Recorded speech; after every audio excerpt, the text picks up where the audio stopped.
Hey everyone, and welcome to another devlog video for the procedural city generator. Today I'm super excited to share with you guys two new things that I've added to PCG.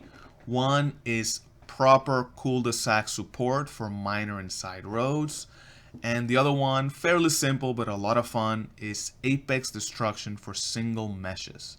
I know we haven't seen any destruction in a very long time. That's one of the things that I wanted to add, and I just decided to add it a few days ago. So first thing I want to talk about is the cul-de-sacs. I think I have shown cul-de-sacs before. I can't remember if I did it on a video or maybe it was just on the Discord. But basically a cul-de-sac is kind of a dead end. When you have smaller roads in residential areas, not every road will obviously connect to another road.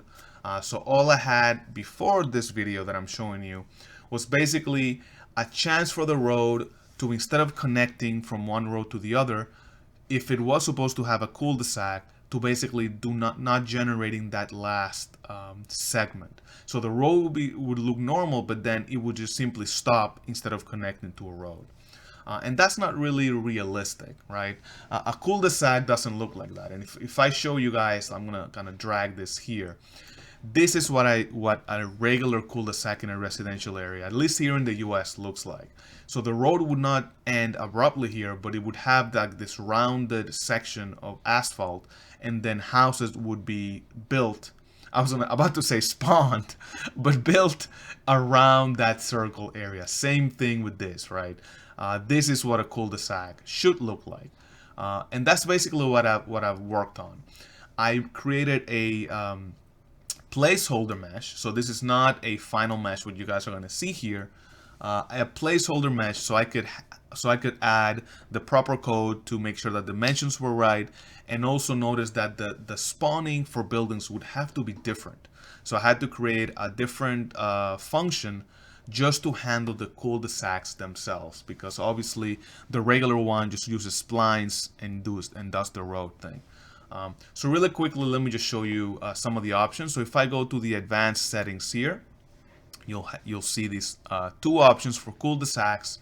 One is just a percent chance for any individual road to become a cul-de-sac, and right now I have 50% for minor roads and 50% for side roads. I'm going to increase this to 75% for minor, so it's easier to show you what that looks like.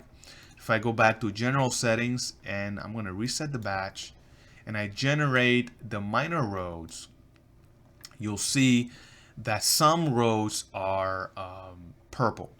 And that's just basically my way of visualizing which roads were supposed to connect, but specifically were designated as cul-de-sacs. And if I go all the way down here, you'll see that this road was supposed to probably connect here, but it decided that it was going to be a cul-de-sac, and that way just kind of ended prematurely. Notice that some roads are not cul-de-sacs like this one. Obviously, that's where the percent chance comes in.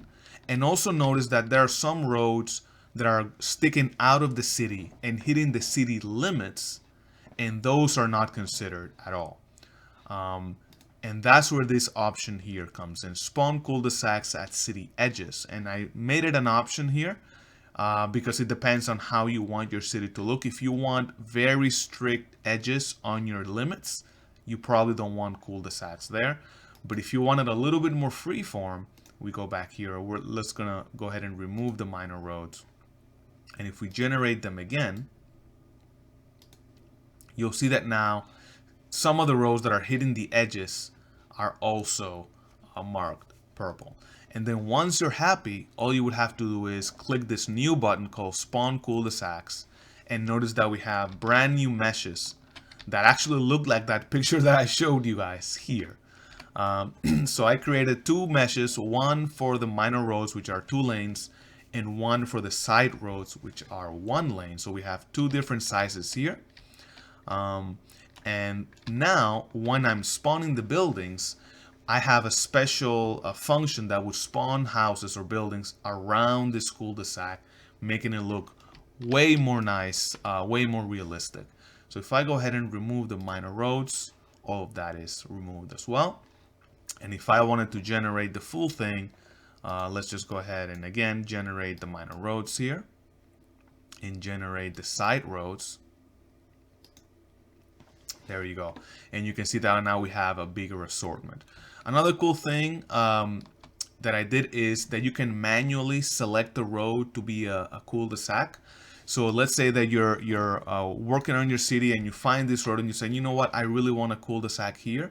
You could easily just, like, I'm just gonna delete one spline point here, for example. You could come here and click on mark for cul-de-sac. And if you go back here and toggle construction mode on and off, notice that now this road has also become purple. And basically you're marking this, and when the spawner goes around to try to spawn the meshes, notice that our new road was also picked up. So again, this is in an effort to help you have more control over where you want your cul-de-sacs to appear in your city. So obviously this doesn't, these are just roads. So if I come back here and I select all of the minor roads, I'm gonna go ahead and just remove the construction mode just so they look more like roads. And then we're gonna go ahead and spawn the houses so you guys can see what I'm talking about here. And then we're gonna select the side roads, and the same thing, we're gonna remove the construction mode. And you can get a much better idea of what that looks like as soon as that's done. So you can see that it just looks like a road, and then it ends here. By the way, we have, let's just do the main roads as well. Forgot to do that. Oops, not highways, but main roads. Forgot that the main roads were also in construction mode. So while this is going, I do have a community member that is actually working on proper meshes. Oops. Come on. There you go. Sorry about that. I do have a community member that is working on proper meshes for this cul-de-sacs. So these should look way better once the final mesh is here. It should blend nicely with the road material. But this is just, again, a sample to show you guys what this looks like. And now if we go to buildings, notice that I have a new button called Spawn Cul-de-sac Buildings. And that typically goes first. You want to spawn the houses here first because you don't want the houses that spawn across the road to kind of interfere. You could do it either way, but in my case, I just click on Spawn Cul-de-sac Buildings, and you can see now that we have some houses that have spawned around the cul-de-sac. And you can see that we have some of the rural houses here. And then I can just come here and spawn the road buildings as I would normally do it.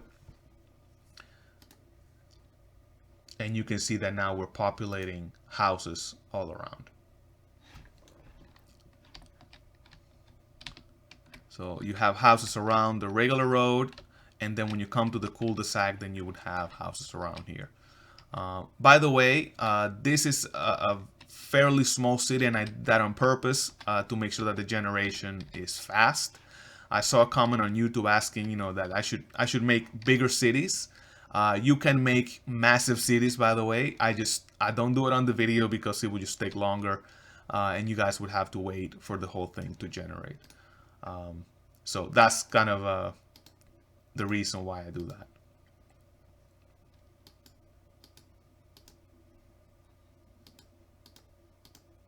All right. And let's just put some foliage. Why not? City foliage. I'm not gonna create the full city. I just wanted to kind of show you guys what this looks like here. So yeah. So if you look from an overhead view, you can see what that looks like. In my opinion, it does look really, really nice. And notice here that only these two houses popped up because this cul-de-sac was too close to the road. So it tried to spawn houses here, but obviously hit the road. So in that case, you could obviously manually, move this spline point a little closer here and spawn the buildings, and then you would have the buildings spawn properly. So again, it really is up to you to do the, the adjustments that you want to make sure that the city does look the way you want to. But in my opinion, this does give it a very, very nice look. Much nicer than when the road just ended here. And you have the option now to spawn cul-de-sacs per zone. So in this case, I only have two zones, residential and rural. But if you had like a commercial zone, I added an option to the zone itself where you can say, I don't want any cul-de-sacs on the zone. And then no roads will have cul-de-sacs, even if you have the percent chance here to like 100%. So yeah, so that is the first thing, guys. I can't wait to get the final mesh because I think it's gonna look really, really nice. It's kind of one of those final touches to make the city look kind of a more realistic. And the last thing I wanted to show you guys, I said, was Apex Destruction. I've shown this before. It was done many months ago, and I had the code done for hierarchical instant static meshes. But since I upgraded to 422, you don't really need to do the conversion anymore. You can leave them as single meshes, and Unreal will automatically batch them and instance them on the fly, which is amazing. So I just added the code for single homes. So if I have a house like this one, and if I start kind of hitting it, you'll see that eventually it would basically explode. I probably need to reduce the amount of impulse here, but you can see that you can now fully destroy the house, including all of the props inside. This is something that I had to add. I basically have them all simulate physics. Even the props that were typically not simulating physics, I had to add this option here to simulate physics. You have the option of adding collision to the debris, like I did here, and you have the option of a timer. How long do you want the debris to last? So for example, look at this bed that is simulating physics. If I go to this house here, and I go in, and I go up to the stairs, let's just go up to the roof. Whoops. So, let's go upstairs. And if I go to one of these bedrooms, notice that the bed itself is not simulating physics. I do have the table simulating physics by default, but not the bed. So this is completely independent. You can have certain, or like the TV, for example, certain items to be completely static. But then, like in this case, the bed is not moving. But then, if I try to destroy the house,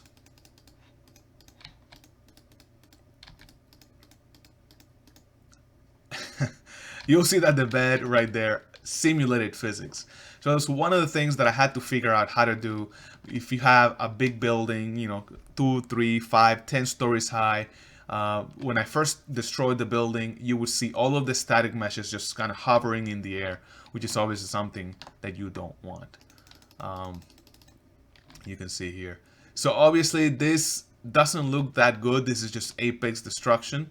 I am itching to have chaos included in the city, but of course chaos is still not available. So for now, we get to destroy houses by using Apex, as you can see here. Still pretty neat. You know, obviously doesn't have that same feel as you know, chaos would have. But for now, you can do it. And of course, this is just regular damage. So if you really wanted to, you could create like a tornado type BP that would go around moving around the city and applying damage to the houses, and you would see a lot of these houses just basically blow up at that point, like if you had some kind of tornado.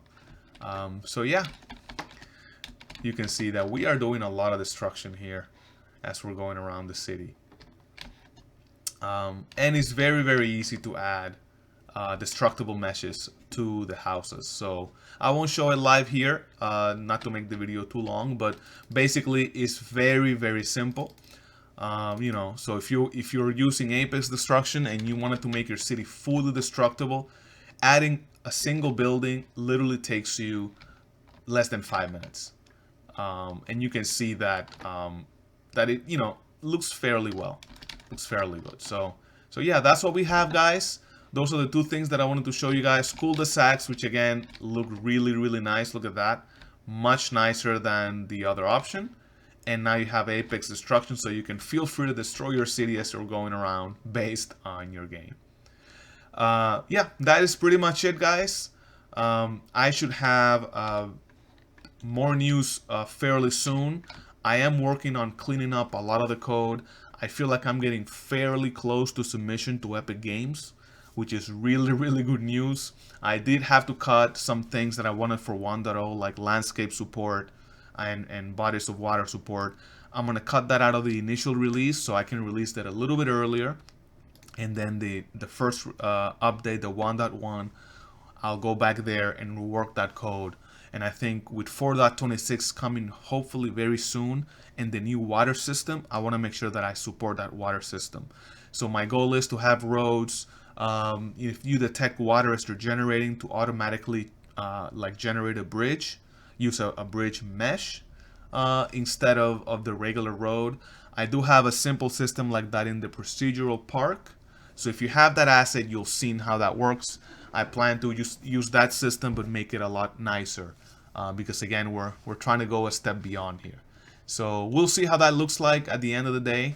But for now, this is what I have. So please do let me know what you think. Do you like the addition of the Culdesacs? Do you have any other suggestions of features that I should add? Anything at all, feel free to leave comments below. Or if you haven't joined our Discord, there's going to be a link in the description. Do join. I do have a lot more discussion there. Pretty active there, and I put screenshots of what I'm working on, and I get a lot of feedback and suggestions there. So, all right, guys, that's pretty much it. Thank you guys so much, and I'll talk to you in the next video.